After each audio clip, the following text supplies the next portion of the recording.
going back to how does, like, somebody who doesn't have enough money to even buy the initial site, what can they do? Well, they're going to have to use someone else's money as well. Right.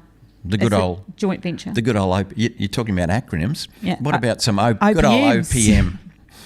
Other people's money. You can look at an investor. You could look at help. Well, you start close to home.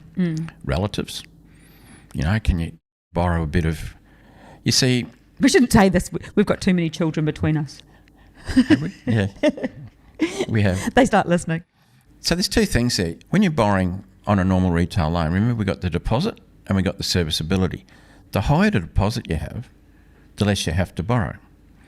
So if you want to even the equation up, let's just say, okay, this buffer's come in, it means we can borrow less money. How would you overcome that? There's two ways. If you earn a bit more money, then that would overcome that serviceability that you've just lost. Or alternatively, if you could put in a bigger deposit, you wouldn't have to borrow as much, and that could overcome it.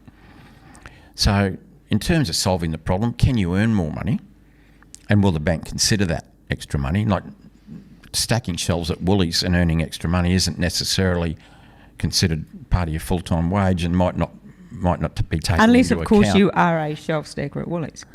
Well, that you could be a full-time shelf stacker at Woolies, in which case it does count. But the other way is, can you get a bit of extra equity? Can a family member lend you some money for a period of time, for 18 months or whatever, 2 years, while you do a project? Actually, I know somebody in our community who's gone to family members and he's doing really well, actually. I just saw him post again the other day.